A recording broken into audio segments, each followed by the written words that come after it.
Okay, Vice Chair. are we all set to go? Yeah. Starting, we could just do a little housekeeping about, encourage everyone to speak up. Okay. I'm gonna call the meeting at 10:01. I'd like to point out that we're having some technical difficulties. So when you speak, speak up, because I'm told that is the microphone and it's not a Frisbee. So we'll start with the land acknowledgement. The Niagara Peninsula watershed is situated within the traditional territory of the Haudenosaunee, the Attawandarock, and the Anishinaabe, including the Mississaugas of the Credit, many of whom continue to live and work excuse me, today. The territory is covered by the Upper Canada Treaties number 3, 4, and 381, and is within the land protected by the Dish and One Spoon Wampum Agreement. Today, the watershed is home to many First Nations, Métis, and Inuit peoples. At the NPCA, we strive to further our commitment to shared stewardship of the natural resources and deep appreciation of the Indigenous culture and history in the watershed in small ways every day. And we'll go to the roll call. Melanie, please. Vice Chair Beatty, I'm here. Member Clark, Member Cridland, Present. Member Foster, Present. Member Grant, Present. Member O'Neill, Member Seaborn, Present. Member Woodavine, Present. Thank you. and we have regrets from Member Tattison, and Chair Metcalf will be arriving a bit late. We do have quorum, so carry on, Chair. Okay. Approval of the agenda. We have one presentation today that corresponds with the staff report.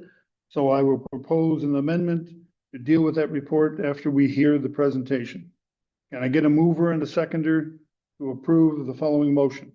Motion that the agenda for the full authority board meeting held on July 25th, 2025 be amended to address item 9.1 immediately following item 6.1. All in favor? Oh, mover and seconded. Mr. Clark and Member Seaborn. Second, good. All in favor? We're on our way. Declarations of conflict of interest. Does anyone have a conflict of interest? Very good, very good.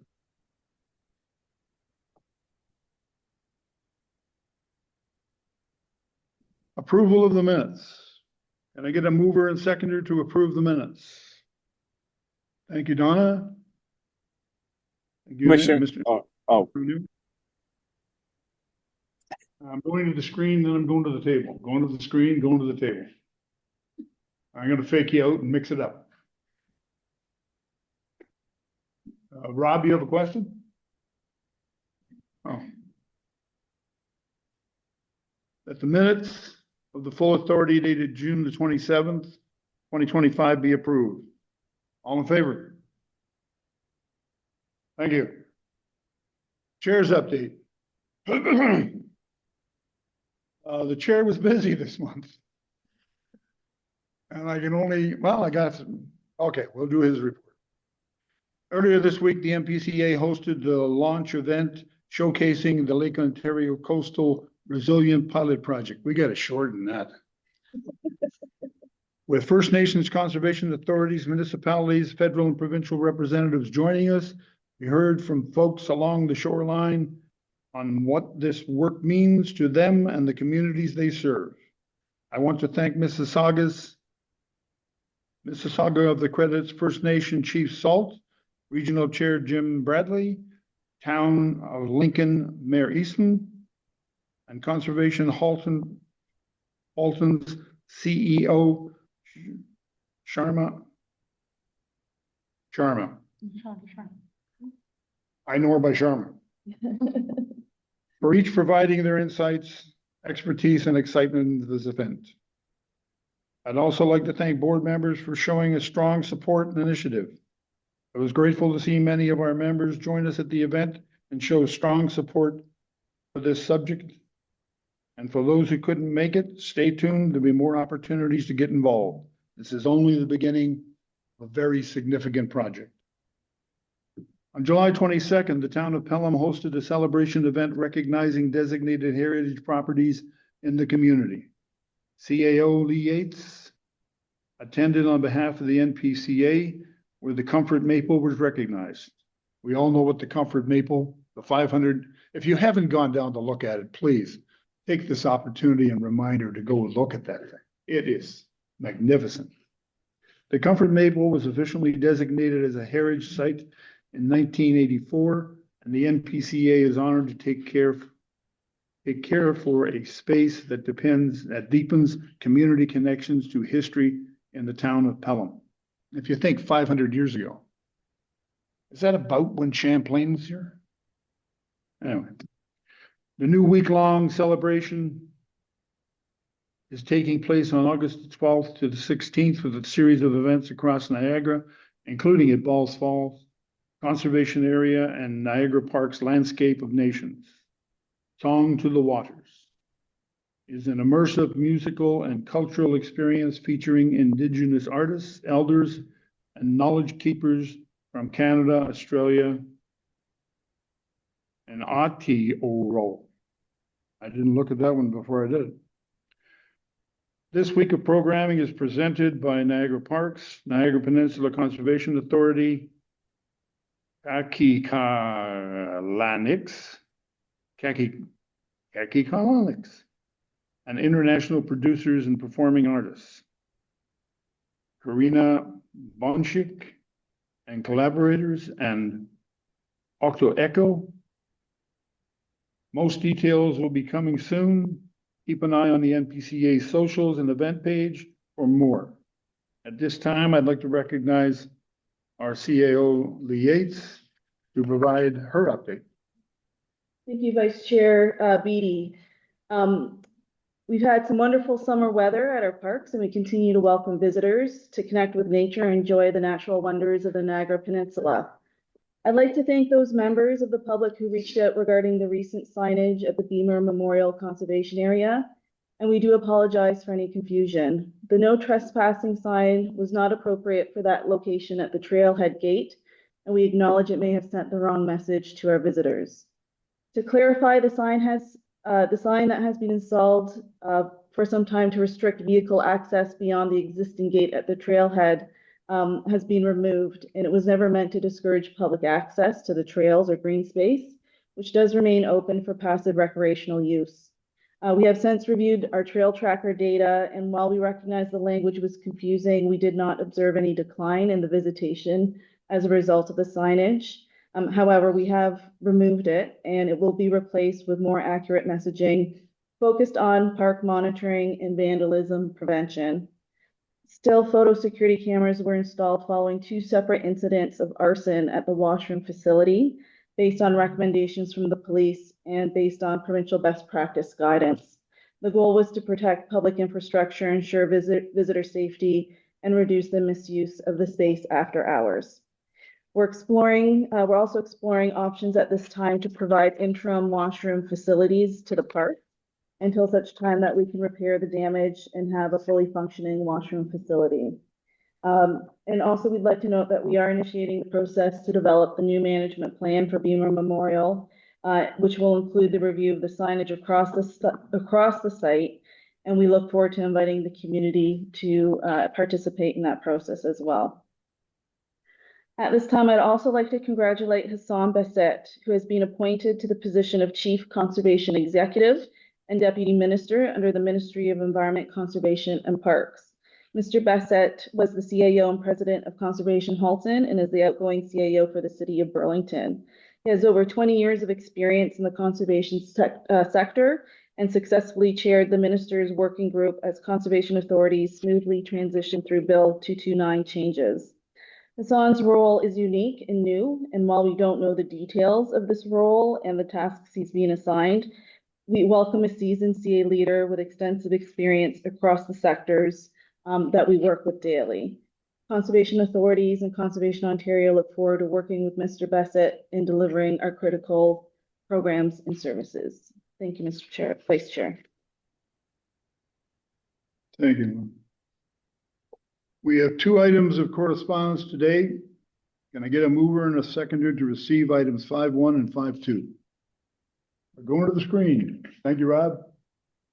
Bradley, second. Thank you. Are there any questions for staff regarding these items?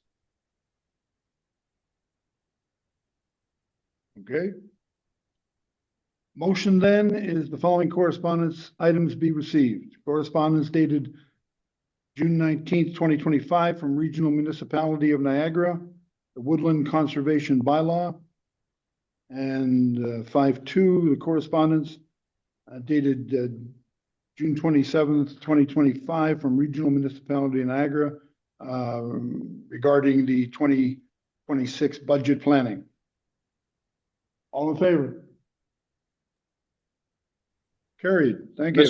Mr. Chair, it's Member Whitavine. Can I just make an additional comment on the tree bylaw? Just for board members to know that the Ontario Federation of Agriculture and the Niagara Federation of Agriculture endorse this amendment to the bylaw. We went over it. Thank you to the Niagara region and conservation for allowing us to have input on this. So I just wanted to add that to this morning's meeting. Thank you. Thank you, Albert. Sorry, I didn't realize you were there. Now I know you're there.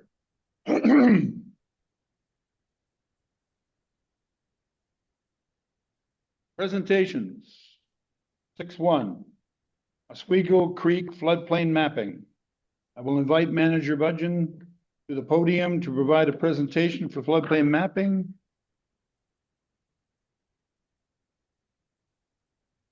Oh, we're not using that, are we?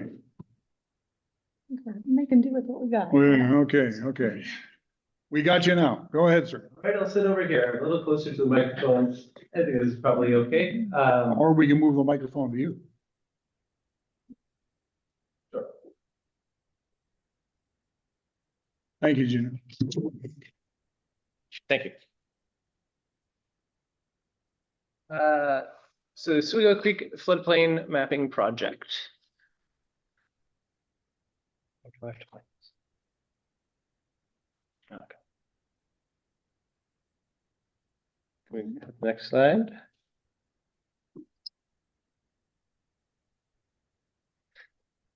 Is that the first slide? Yes. Excellent.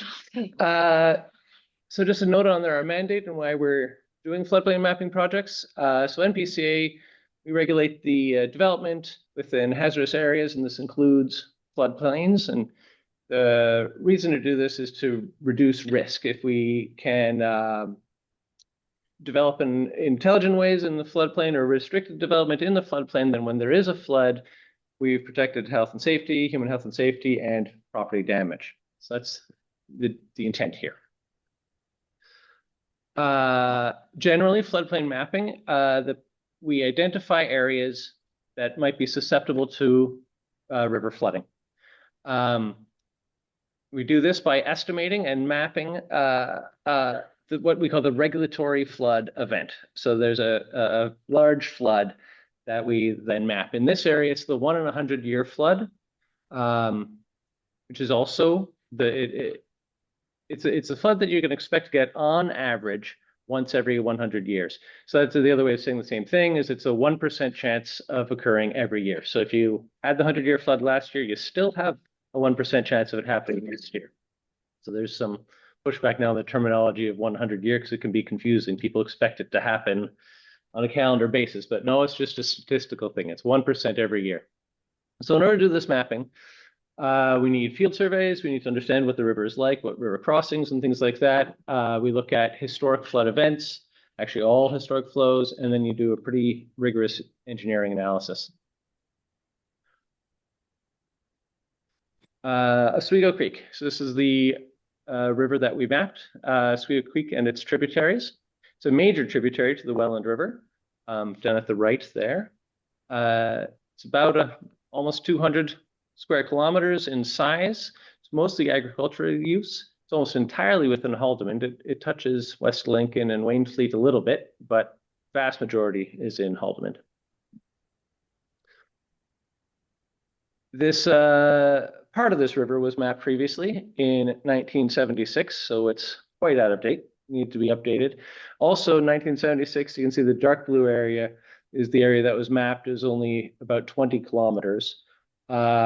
Whereas this time we mapped 225 kilometers of the creek and its tributaries. It's the red lines in this previous map. This is what we mapped now compared to the dark blue area previously.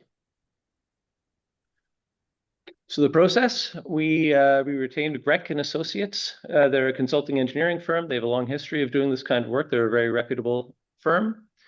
They did a relatively significant field survey campaign where they went out and measured 110 river crossings and then some other areas as well. We also had a pretty robust public engagement campaign. The point of that is twofold. One is to keep the public informed of what we're doing so that they know what's going on, but also to get their feedback. They know how the river behaves in their areas, and we can incorporate that information into our work. So the 3 public information centers, we had a Get Involved website going the whole time, and the 30-day public consultation period has just ended on the final results. And then the engineers did a detailed hydrologic and hydraulic modeling and mapping of the river. Hydrologic modeling is basically how much water is there, rain and snow and whatnot. And then the hydraulic modeling is where does the water go? What does the flooding look like for that much water?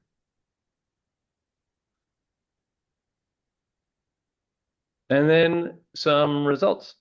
So, I mean, the primary result is that we developed this comprehensive floodplain mapping of the Oswego Creek area. Generally, in the areas that overlap, the 20 kilometers that were done before, the floodwaters were about 1 meter or 2 lower than were estimated in 1976.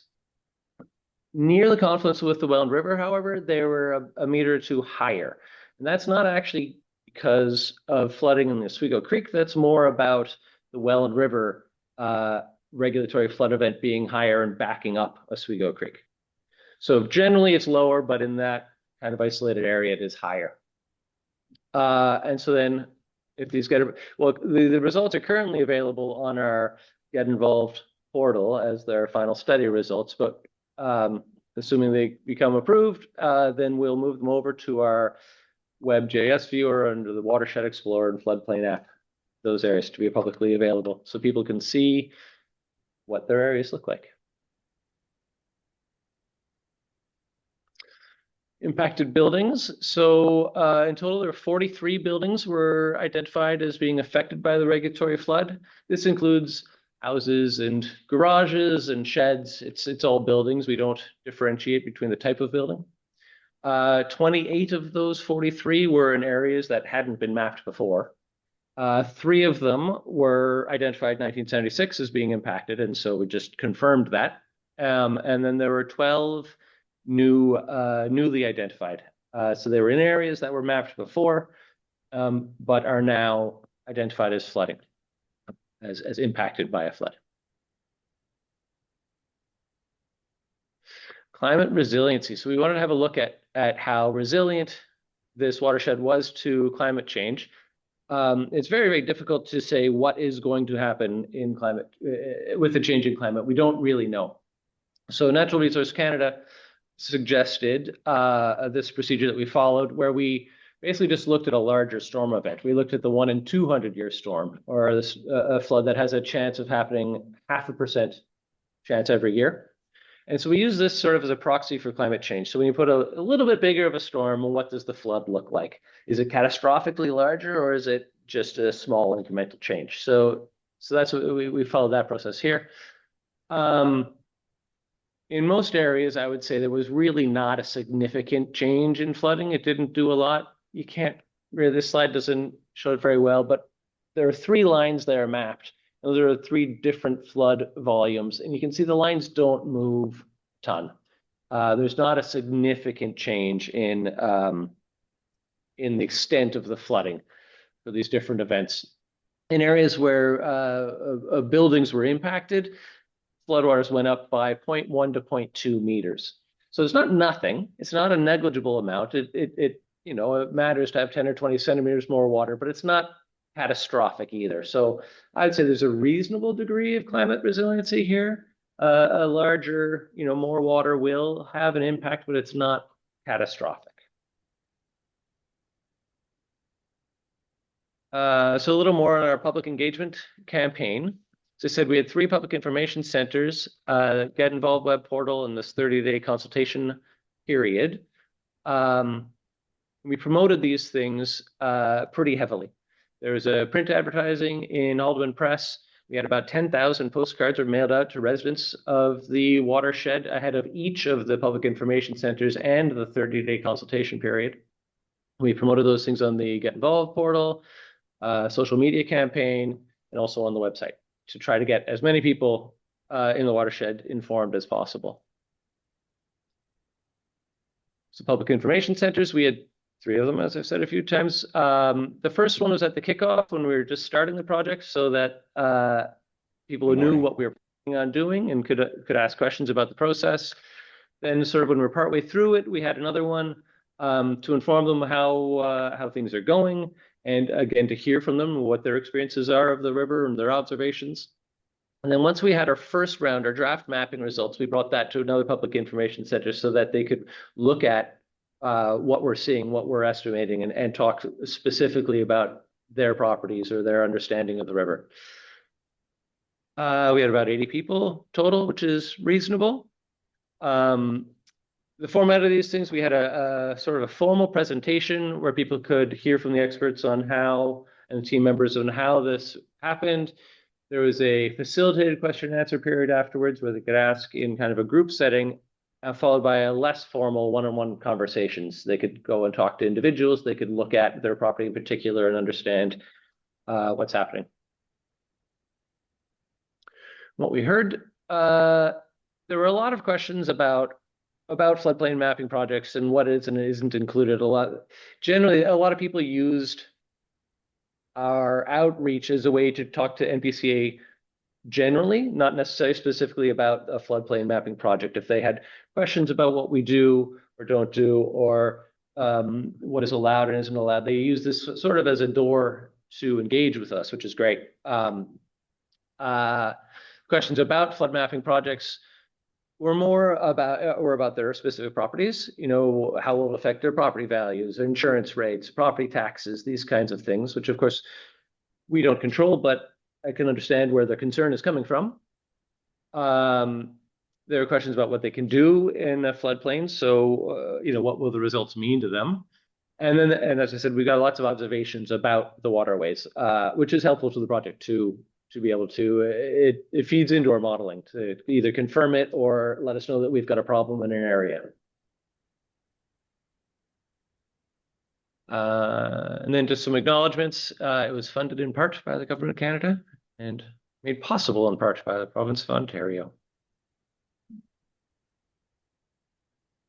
Any questions? Thank you, Brandon. And now, are there any questions for staff from the board member? You did well, sir. Thank you. Thank you. Seconder for the motion of the Oswego Creek floodplain mapping presentation be received. Member Neal, Gridlin, Grant, sorry.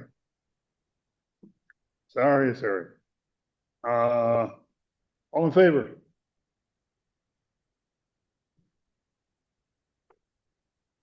Thank you, Mr. Clerk.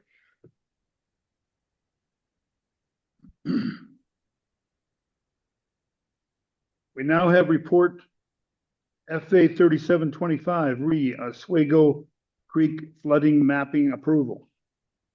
Now we will move into the related report. Are there any questions for staff regarding this report?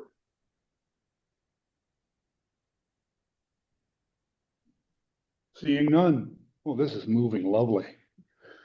Can I get a mover and a seconder for the following motion? That the report FA 3725 Oswego Creek floodplain mapping approval be received, and that the NPCA Board of Directors approve the Oswego Creek floodplain mapping reports and associated floodplains for use in the implementation of Ontario Regulation 4124 and policies, and that the approved flood maps of the Oswego Creek be made publicly available, and further that the report FA 3725 be circulated to Haldimand County and the Township of Wainfleet for information.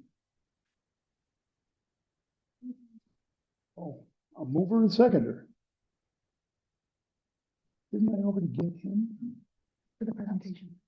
Oh, now we got it. Oh, boy, this is, okay. Mover and seconder? Member Seaborn? Rob, thank you. All in favor? Carried. We have no delegations, and we have 2 consent items. I look for a mover and a seconder to receive these items and take questions from members they may have of staff.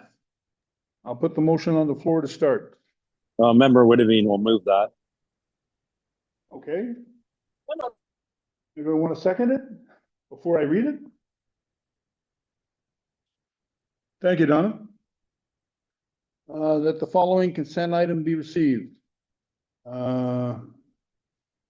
Report on compliance and enforcement on the second quarter statistics of 2025, and the report FA 3525 NPCA Planning and Development Semi-Annual Report. Now, questions?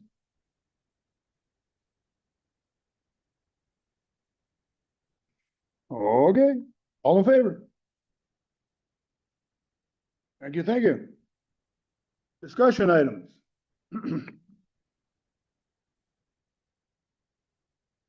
going to start with item 9.2.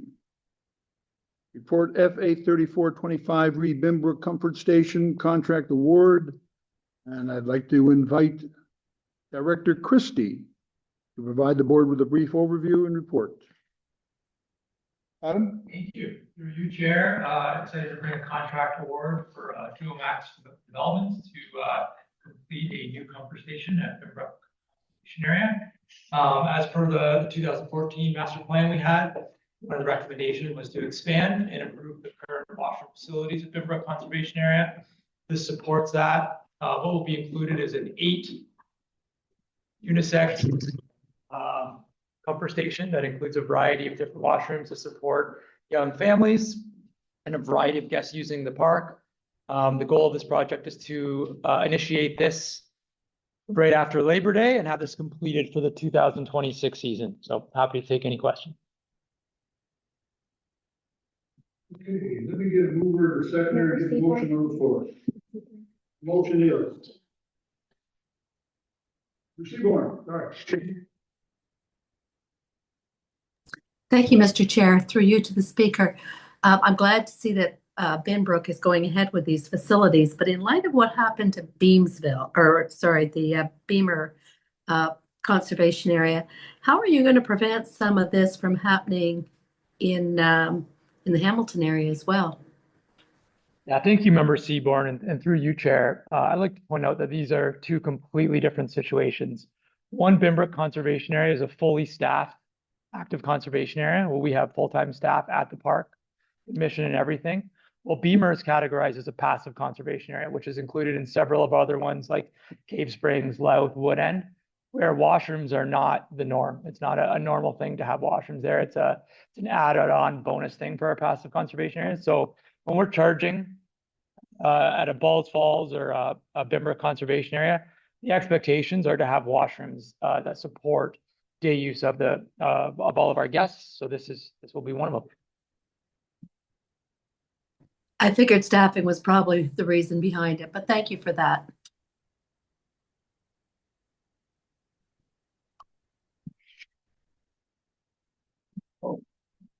Thank you through you, Chair. To staff, so you mentioned you're going to start it in after Labor Day. So will that sort of mitigate any risks to the normal traffic we get from the public, or will there be will there be any revenue hit, I guess, is for this kind of a project? And then I might have another question after that. Thank you. Thank you for the question, and through you, Chair. That's exactly correct. This schedule was strategically decided upon based on our busy season, which are July and August, purposely to be after Labor Day. Having said that, the location of this washroom building is in an area that does not impact the main day use area. And we still currently have our normal washroom building that's still facilities. So there should be zero impact to our normal day use. The motion is that report FA 3425 read Bimbrook Comfort Station contract award be received, and that the capital contract awarded to Ulamax Developments Inc. in the amount of $681,400 plus non-recovery HST for the Bimbrook Comfort Station be approved. And further, that the contingency of 10% of the capital project be allocated to address any unanticipated costs during the project information process.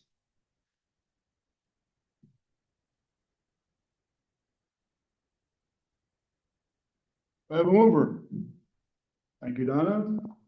Seconder. Thank you, Mr. Clark. All in favor? Thank you. Okay. We're now moving to item 9.3 on the report.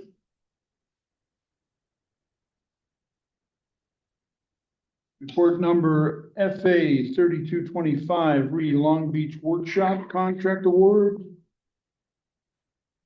We have a proposed contract award for the construction of a workshop in Long Beach Conservation Area for consideration. Are there any questions of staff at this time?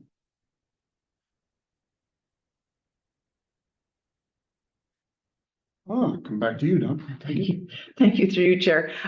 Just following up on now we have two reports with what look to be very, very large welcomed projects.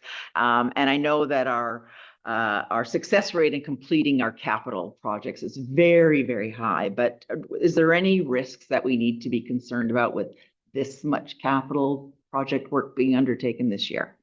Thank you. Yeah, thank you for the question. Through you, Chair.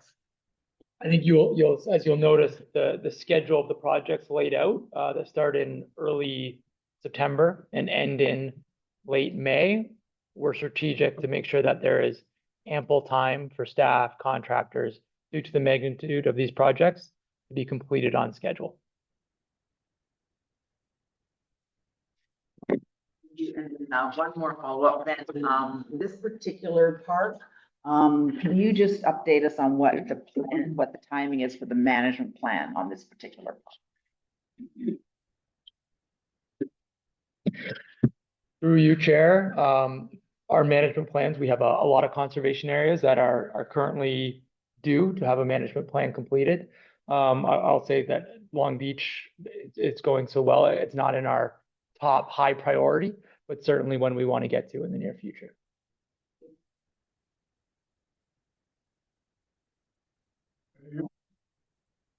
Mover and seconder. Thank you. Rob, thank you. The motion is that report FA 3225, re Long Beach Workshop Contract Award be received, and that a capital contract award the amount of $718,900 plus non-recoverable HST for the Long Beach workshop be approved. And further, that a contingency of 10% of the capital project be allocated to address any unanticipated costs during the project implementation. All in favor? Thank you. Albert, are you still there? Okay. Yes, I am. Thank you. Just checking. Yep. We are now item 9.4, report FA 3825 read 2026 budget assumptions and process. I'll invite Director Corporate Services, Lisa, please, to provide a brief, I keep getting that one wrong. How long have I known you? To provide a brief overview and report for us today.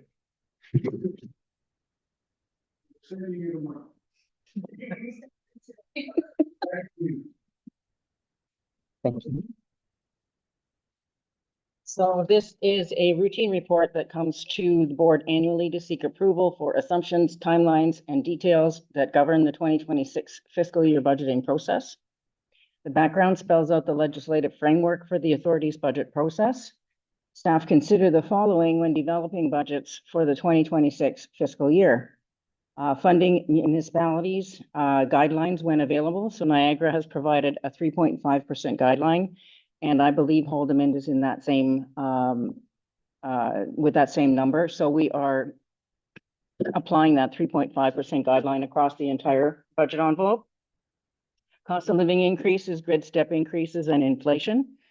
Potential impacts from tariffs, multi-year contractual obligations, operating capital and program pressures, focus on internal efficiencies and impacts on service delivery, asset management, state of good repair priorities, and the user pay principle. So legislation dictates that authorities are able to charge a fee for programs and services whereby the user is paying for this service or program that they specifically benefit from. This reduces an authority's reliance on the municipal levy to finance the programs and services that it provides. We also address unfunded budget priorities. So annually, we bring forward a listing of unfunded operating and capital pressures presented below the line. This is intended to identify the required investments for long-term sustainability of the organization and support asset management state of good repair protocols. A process is currently underway to develop a formal asset management plan. In Q4 of 2025, staff are planning to present a work plan and related timelines to complete this critical strategy. Happy to answer any questions.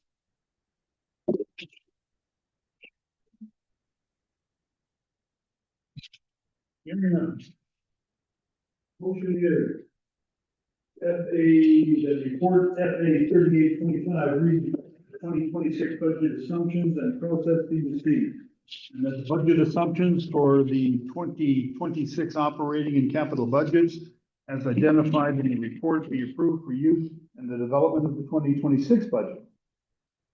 And that staff be directed to continue discussions relative to known funding gaps and service level agreements with municipal partners. And that a list of the current known unfunded priorities be prepared for the board's consideration in conjunction with the 2026 budget.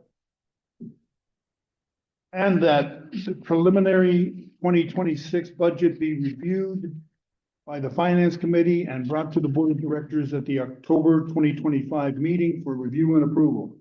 And further, that the funding municipalities be advised 30 days in advance of the levy vote in accordance with the Conservation Authorities Act and the Ontario Regulation 402/22.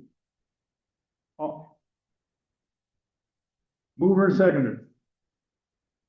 Thank you, sir. Sure. Member Seaborn. Thank you. All in favor? Carried. We're now on item 5. Report FA 3925 read the 26-27 wedding and facilities rental fee. I will invite Director Christie back for a brief overview of proposed wedding and facilities fees. Adam? Thank you through you, Chair. As a reminder, we bring our wedding facility rentals fees prior to our overall conservation area fees due to the wedding industry and way people like to book it more like a year and a half in advance instead of a half year like our other current fees. So stay competitive. That's why we come here in July asking for fees for the 2027 season. You'll see a notice a modest 2% inflationary increase in all of our fees for 2027 to stay competitive in a very challenging market right now. So happy to take any questions. Questions for Director Christie? Oh, they gotta get a mover and a seconder to accept this report. So moved, Member Whitavine, and I have a quick question. Okay, Member Whitty moves, Member Clark seconds. Member Whitty, you have a question? Yeah, I just wanted to ask, sorry, I missed the name of the presenter, on our rates. Are we in line with other conservation areas as increasing those type of spaces? The rate of increase, are we underselling or overselling ourselves? So just looking for some clarity on that. Thank you. Yeah, thank you, Member Whitavine, and through you, Chair. It's very challenging for us to compare to other conservation authorities because our weddings and what we provide is much different from other. We're unique in that way. But what we do within the report is compare against a lot of local areas that have similar facilities and rates. And our goal is to be average within the middle of all of them. And you'll notice from the report that we have in there that we do feel like we are right in that middle gap and an average competitive price.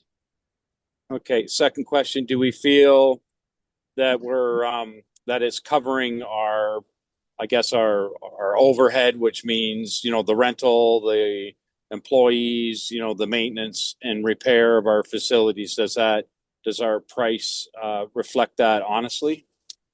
Yeah, again, thanks for the question. And through you, Chair, 3 years ago, we did a massive overview from Watson Associates that did a full cost recovery analysis of all of our services, which included weddings. I can assure that our weddings are in line within that report. Okay, awesome. Thank you very much for those responses. Any other questions or concerns? Okay. That report number FA 3925 regarding the 2026-2027, live and living time.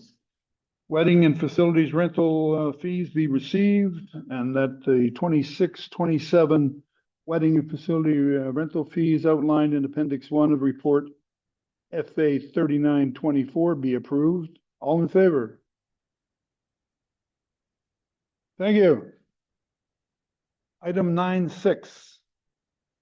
Report FA 4025 agreement of services between the corporation of the town of Grimsby and the NPCA.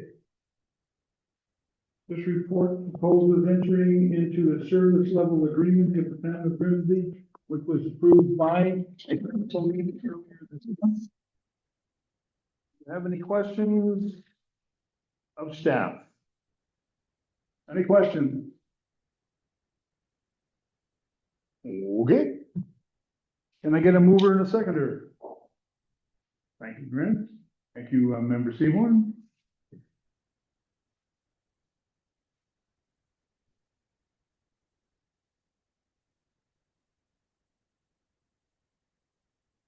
That report 4025 regarding the agreement of services between the corporation of the town of Grimsby and the NPCA be received, and that the agreement of services between the corporation of the town of Grimsby and the Niagara Peninsula Conservation Authority be approved, and that the CAO Secretary Treasurer and NPCA Chair be authorized to sign the required documents to execute said agreement. And further, that the final executed agreement of services between the corporation of the town of Grimsby and Niagara Peninsula Conservation Authority be made publicly available on the NPCA's websites. All in favor? Thank you. Carried. You still there, Robert? Just checking. Yes, I am, Mr. Chair. Thank you. 10, committee reports. We have the governance committee minutes dated June 27th, 2025. Can I get a mover and a seconder to approve the governance committee minutes from last month? Member Gridlin and Member Grant. Thank you. And the motion is that the minutes of the governance committee dated June 27th, 2025 be approved. All in favor? Thank you. Next, item 10.2, Finance Committee minutes dated July 16th, 2025. Can I get a mover and a seconder to approve the Finance Committee minutes from the screen? Thank you. Member Seaborn. Rob? Thank you, Rob. And the motion is that the minutes of the Finance Committee dated July 16th be approved. All in favor? Thank you. There are no motions. Does anyone have a notice of motion? No notice of motion. Is there any new business that members would like to bring forward?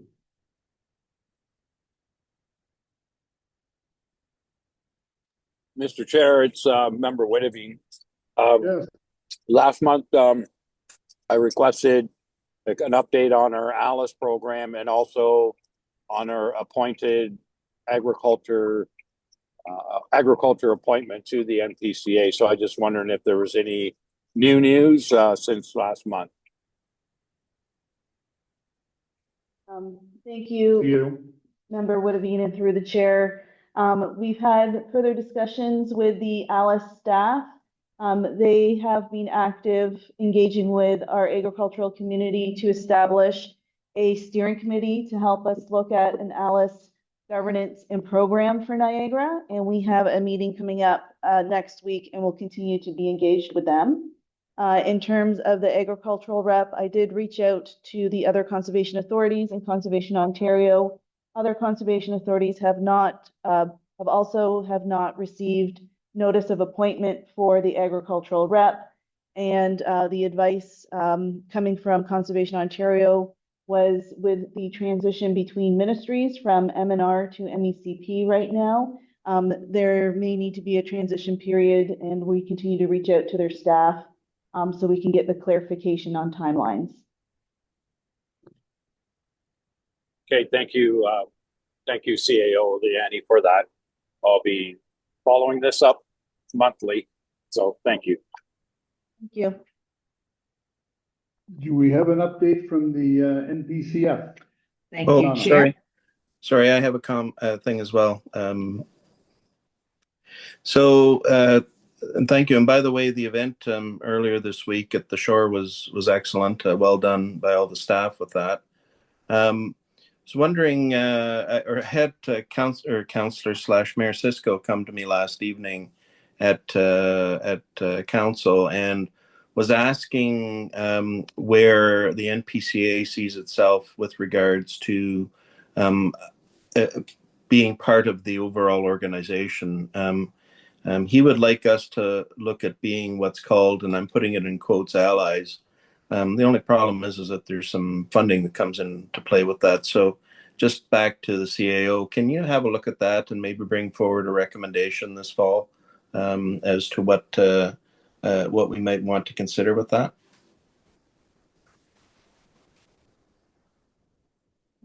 Sure, CEO. Through the chair, this would be for the Great Lakes St. Lawrence Cities Initiative. Correct. Yes, we can look into that and bring back a report on role of the NPCA and how we can be included in that membership. I can assure the board that through Conservation Ontario and our pilot project, we are part of a larger collective for a coastal network across the Great Lakes that Great Lakes Cities Initiative is involved in. But we will look into our actual potential membership in that initiative itself. Yeah, and thank you, Leilani. And I said to him, well, I says, if it's going to cost money, I says, we got to really seriously look at it. So anyway, just take a look at it and see whether or not it makes any sense for us. Thank you very much. Thanks, Rob. Anyone else? Yes, through Jen. I know, you're next. I just want to make sure that the new business Yes. is covered before I jump again. Yes, Okay, now, thank you. No, NPCF. thank you through you, Chair. What a great meeting, Vice Chair. Two youth news update items today.